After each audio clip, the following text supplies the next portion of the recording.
A paz do Senhor, meus irmãos. Quero neste momento trazer um tema sobre a volta de Jesus. Nós sabemos que Jesus ele veio, nasceu, cresceu, morreu e ressuscitou e hoje é assunto aos céus.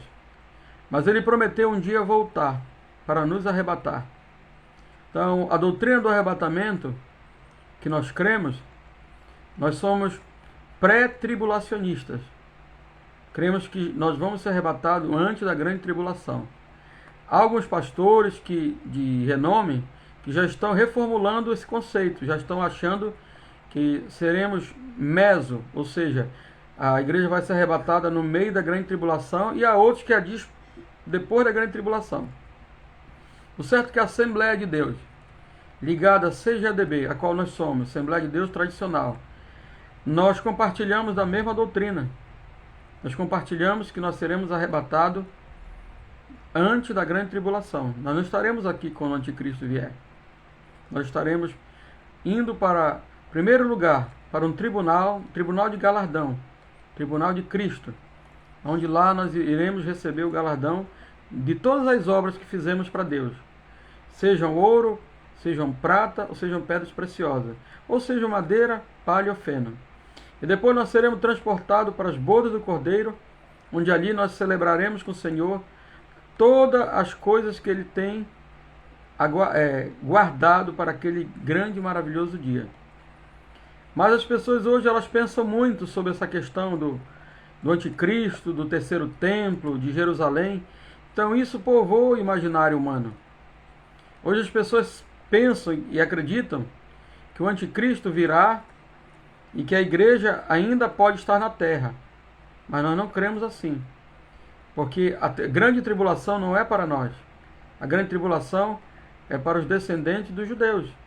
Está lá em Jeremias capítulo 30, verso 7, que é a angústia para Jacó. Deus não nos destinou para a ira.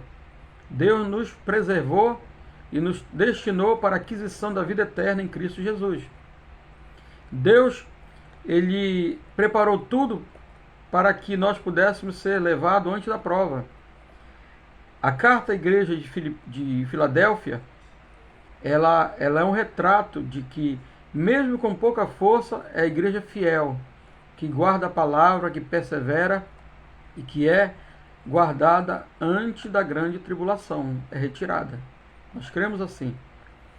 Eu quero aqui falar de um texto que está em Números capítulo 19, versículo 2, que é um estatuto para Israel, se ordenou, sobre um símbolo que eles usavam, chamado o sacrifício da ovelha, ou da novilha, vermelha ou ruiva.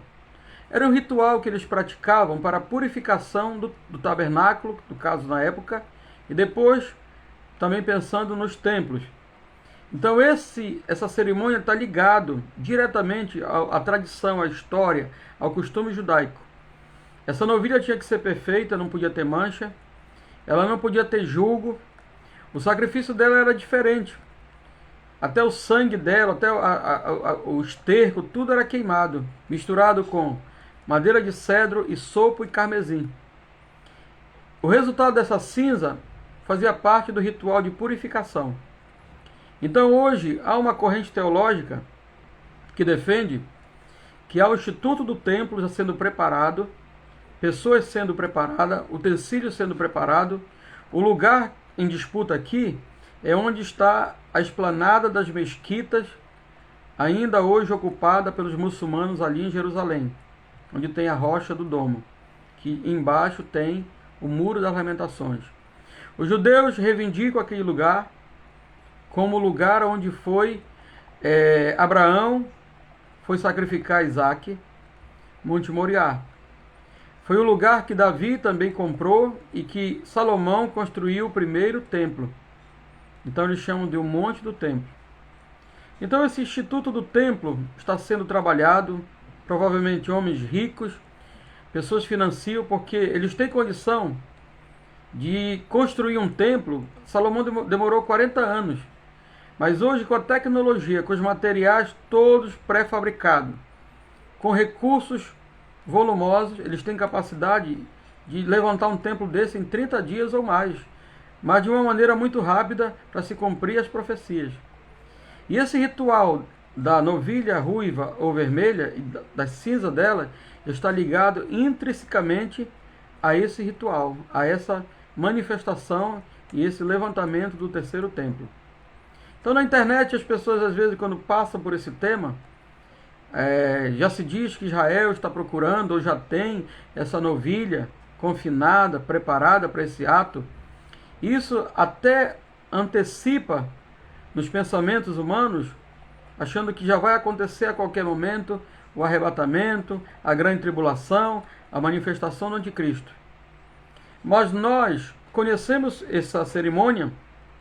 O contexto histórico envolve uma novilha vermelha que estava ligada ao primeiro e segundo templo, que já foram destruídos na antiguidade.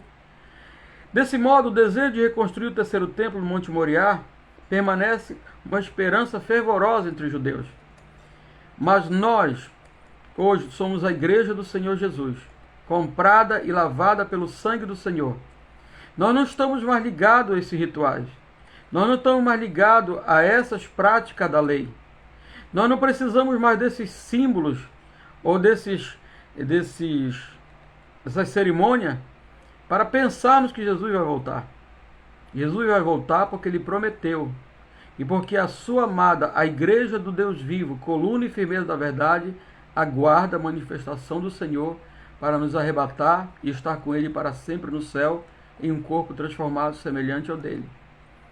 Enquanto Israel fazia todo esse sacrifício, guardava essa cinza para as suas cerimônias e rituais, enquanto hoje as pessoas esperam novamente esse ritual para purificar e levantar o terceiro templo, para ali se assentar o anticristo, nós esperamos do céu o nosso Senhor e Salvador Jesus Cristo para nos levar. Não precisaremos passar por rituais com essa natureza. Não vamos estar aqui no meio ou no final da grande tribulação. Nós viremos com o Senhor. Está lá em Zacarias, capítulo 14, verso 5, que o Senhor virá com seus santos. No livro de Judas também, a palavra diz que Enoque, o sétimo, diz que o Senhor virá com milhares dos seus santos. E nós aguardamos a vinda do Senhor. A segunda vinda, a primeira fase para arrebatar a igreja, e a segunda vinda com a igreja para socorrer Israel, os judeus, e implantar o reino milenial na terra. Essas doutrinas não podem ser removidas, elas não podem ser questionadas, elas não podem, a partir de uma hora ou de um momento para outro, alguém começar a reformulá-las, trazer outro sentimento, outro ensinamento, porque isso causará confusão na mente de quem já está com a sua fé firme e fundamentada em Jesus. Nós vamos ser arrebatados, nós cremos que vamos morar no céu, porque nós recebemos a fé. A fé que foi dada a Enoque, a fé que foi dada a Abel, a fé que foi dada a Abraão, a fé que foi dada a Sara, sendo estéril e teve filho, a fé que foi dada a Jacó, a fé que foi dada a todos os heróis da fé. Então nós estamos esperando o Senhor vir nos buscar. Eu trago essa cerimônia porque volta e meia na internet se cogita esse terceiro templo, a vinda do anticristo, e hoje qualquer meio de comunicação viraliza. Mas a nossa certeza está nas Sagradas Escrituras, na Palavra de Deus. Nós temos que estar firme, permanecer naquilo que nós aprendemos. Nós não podemos remover os marcos que os antigos estabeleceram.